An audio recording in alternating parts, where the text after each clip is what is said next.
Cara mengimani kitab-kitab Allah. 1. Mempercayai adanya 4 kitab Allah Subhanahu wa taala. 2. Mempercayai bahwa seluruh kitab tersebut datangnya dari Allah Subhanahu wa taala. 3. Membenarkan berita-berita tentang kitab-kitab terdahulu dalam Al-Qur'an.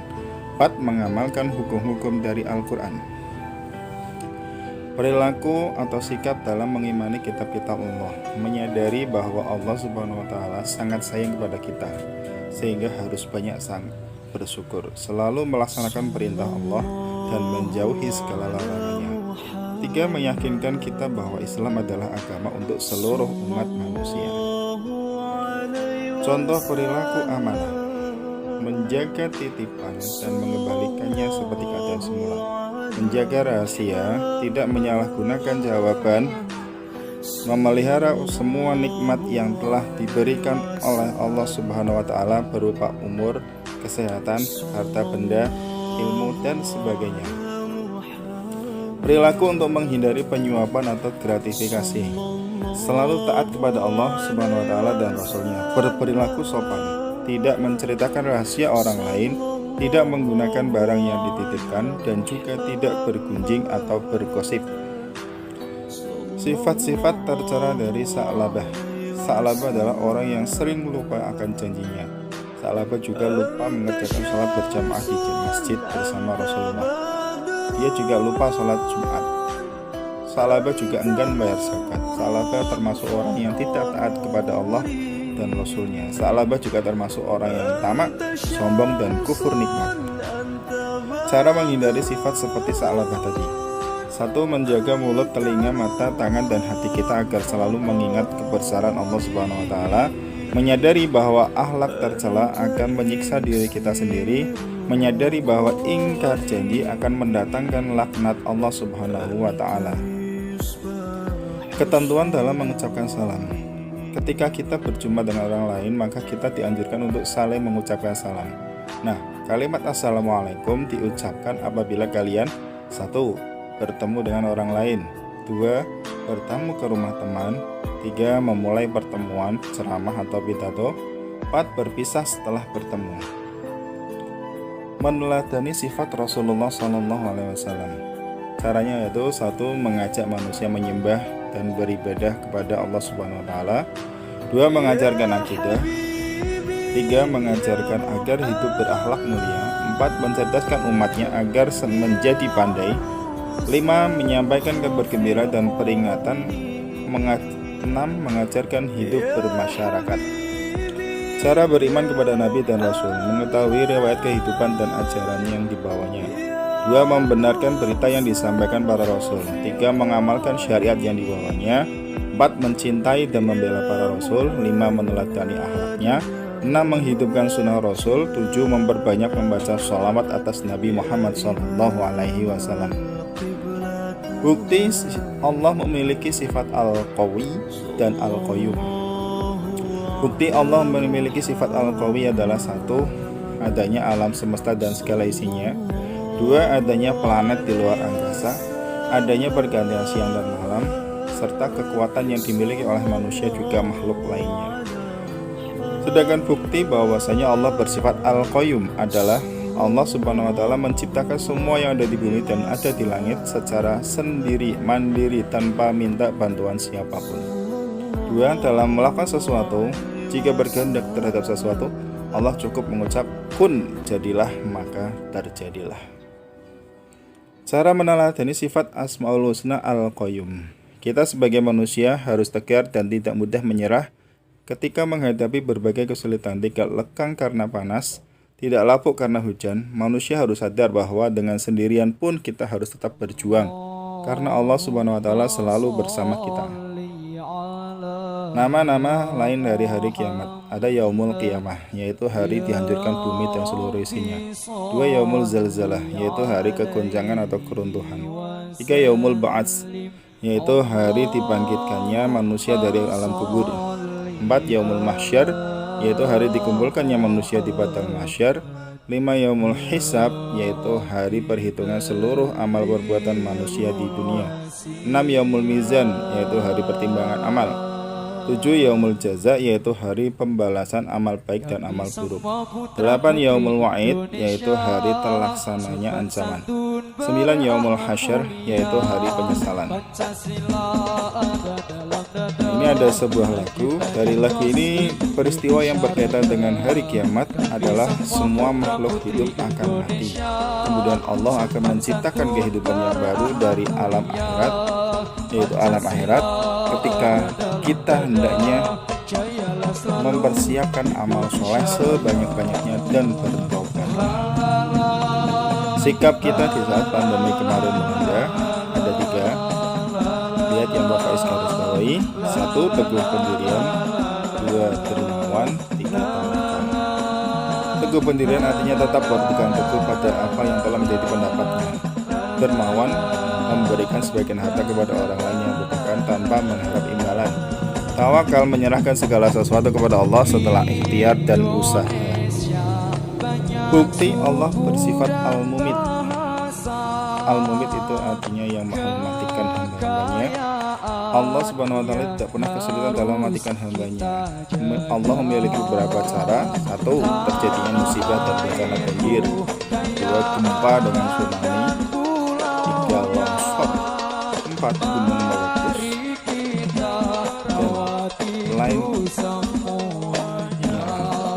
Dan lain-lainnya, yaitu banyak cara yang untuk mengakhiri kehidupan makhluk hidup. Mengenal Asmaul Husna Al-Muhyi. Al-Muhyi artinya yang maha menghidupkan.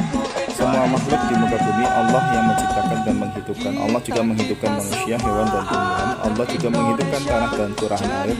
Allah juga menghidupkan kembali orang yang telah mati pada hari kebangkitan nanti. Tentang sikap disiplin. Sikap disiplin di rumah. 1. Salat tepat waktu, membantu orang tua, tidur dan bangun tidur tepat waktu, memanfaatkan waktu untuk belajar, makan dengan teratur, menjaga kebersihan rumah, merapikan rumah, baik tempat tidur, pakaian maupun tempat bermain, menjaga kebersihan, menjaga kesehatan diri secara tepat, hemat dalam pemakaian air dan listrik. Sikap disiplin di madrasah. 1. Taat pada tata tertib madrasah. 2. Tidak terlambat sekolah. 3. Berseragam sesuai keperluan. 4. Mengikuti pelajaran dengan tekun. 5. Melaksanakan tugas dari guru. 6. Berperilaku sopan santun. 7. Membuang sampah pada tempatnya. Sikap disiplin di masyarakat. Menjaga ketertiban dan keamanan lingkungan, menjaga kebersihan lingkungan, menaati peraturan yang berlaku di masyarakat, tidak menciptakan suasana gaduh, sopan santun, tidak menggunakan barang milik orang lain, menghormati hak orang lain, menjaga kerukunan, melaksanakan kewajiban yang telah disepakati di masyarakat. Berikutnya itu tentang sikap mandiri. Sikap mandiri di lingkungan keluarga, mengerjakan tugas di rumah, rajin belajar, membantu orang tua, tidak bergantung pada orang lain, bisa menjaga dirinya dengan baik. Contoh sikap mandiri di lingkungan madrasah: bersihkan kelas tanpa disuruh, mengerjakan tugas pelajaran sendiri, tidak melakukan hal-hal yang dilarang. Tentang kalimat istighfar, Astaghfirullahaladzim. Arti kalimat thayyibah istighfar adalah saya mohon ampun kepada Allah Subhanahu wa Ta'ala yang Maha Agung. Kalimat istighfar dibaca ketika bersalah atau berdosa tanpa harus melihat tempat, keadaan maupun waktu. Umat Islam yang bersalah atau berdosa baik kepada Allah maupun kepada manusia, di samping baca istighfar adalah segera meminta maaf dan bertekad tidak mengulang dan menutup dengan perbuatan baik. Perbedaan qada dan qadar. Qada adalah ketentuan dari Allah atas makhluknya sejak zaman asali dan tidak bisa diubah dengan apapun. Qadar merupakan ukuran atau batasan dari ketetapan Allah atas segala keputusan di saat kita telah berada di alam dunia sesuai dengan usaha dan daya upaya kita dalam berusaha. Contoh takdir mu'alaq dan takdir mubham. Takdir mu'alaq adalah takdir yang dapat diubah oleh usaha manusia, seperti orang sakit dengan berobat menjadi sembuh, orang miskin dengan kerja keras kemudian jadi kaya, pelajar yang nilai ujiannya setelah belajar tekun menjadi bagus dan sejenisnya. Takdir mubham yaitu takdir yang tidak bisa diubah. Contohnya adalah jenis kelamin manusia, kematian manusia, dan jodoh manusia serta yang lainnya. Dalil tentang qada dan qadar ada 4. Yang pertama, dari surat Al-Hadid ayat 22. Ma asaba min musibatin al-ayah, artinya setiap bencana yang menimpa di bumi dan yang menimpa dirimu sendiri, semuanya telah tertulis dalam kitab Lauhil Mahfuz sebelum kami wujudkannya. Sungguh yang demikian itu mudah bagi Allah. 2 surat Ar-Ra'd, wa idza aradallahu biqaumin su'an fala maraddalah wa ma lahum min dunihi min wal. Dan apabila Allah menghendaki keburukan kepada suatu kaum, maka tak ada yang dapat menolaknya dan tidak ada pelindung bagi mereka selain Dia. Berikutnya itu surat At-Taubah ayat 51. Qul la yusibana illa ma kataballahu lana ila akhirih. Katakanlah Muhammad, tidak akan menimpa kami melainkan apa yang telah ditetapkan Allah bagi kami. Dialah pelindung kami dan hanya kepada Allah bertawakallah orang-orang beriman. Terakhir yaitu surat Al-A'la ayat 3, walladzi qaddara fahda, yang menentukan qadar masing-masing dan memberi petunjuk. Tentang akhlak terpuji, pemaaf, tanggung jawab, adil dan bijaksana. Pemaaf, sebagai seorang muslim kita harus bisa saling memaafkan. Sebab pemaaf ini adalah salah satu perintah dari Allah Subhanahu wa taala. 2, tanggung jawab adalah kesadaran untuk melakukan sesuatu dengan sengaja atau tidak sengaja dan menanggung akibatnya. Adil menempatkan semua urusan pada tempat yang seharusnya. Bijaksana ini artinya tidak emosional atau mudah marah, tidak egois, memiliki kasih sayang terhadap sesama, selalu berupaya untuk menjadi pribadi yang lebih baik. Hadis tentang tidak boleh marah. An Abi Hurairah radhiyallahu an, anna rajulan qala lin Nabi sallallahu alaihi wasallam, "Ausini," qala la taghdab, faraddada miraran wala qala la taghdab. Rawahul Bukhari. Dari Abu Hurairah radhiyallahu an berkata, seorang laki-laki berkata kepada Nabi sallallahu alaihi wasallam, "Berilah aku wasiat." Beliau menjawab, "Janganlah engkau marah." Lelaki itu mengulang-ulang permintaannya, namun Nabi sallallahu alaihi wasallam selalu menjawab, "Janganlah engkau marah." Hadis riwayat Bukhari. Hadis tentang tidak boleh pilih kasih. Hadisnya yaitu An-Nu'man bin Bashir radhiyallahu an qala in talaqa bi abi yahmiluni ila Rasulillah sallallahu alaihi wasallam faqala ya Rasulullah ashhad anni qad nahaltu an-Nu'man kada wa kada mimma li faqala kulli banika qad nahalta mithla ma nahalta Nu'man. Qala la, qala fashhad ala hada ghairi thumma qala ayasurruka ayakunu ilaika fil birri sawa'an qala bala qala afala ida. Rawahu Muslim. Hadisnya panjang, silakan dibaca sendiri. Berikutnya yaitu tentang bahaya marah. Bahaya marah bagi diri sendiri. Marah dapat meretakkan hubungan persaudaraan dan pertemanan. Orang yang suka marah akan dijauhi orang. Tidak bisa menahan marah dapat mengakibatkan penyakit tumbuh dengan sendirinya. Orang yang marah akan mendapat dosa. Bahaya marah bagi orang lain menimbulkan rasa takut dan benci, menimbulkan kerusakan dan membuat kerugian, merusak perdamaian. Cara agar bisa menahan marah, terhindar dari marah. 1. Berpikir tentang ayat atau hadis tentang keutamaan menahan marah. Menakut-nakuti diri dengan siksa Allah. Menakuti dirinya tentang akibat dari permusuhan dan pembalasan.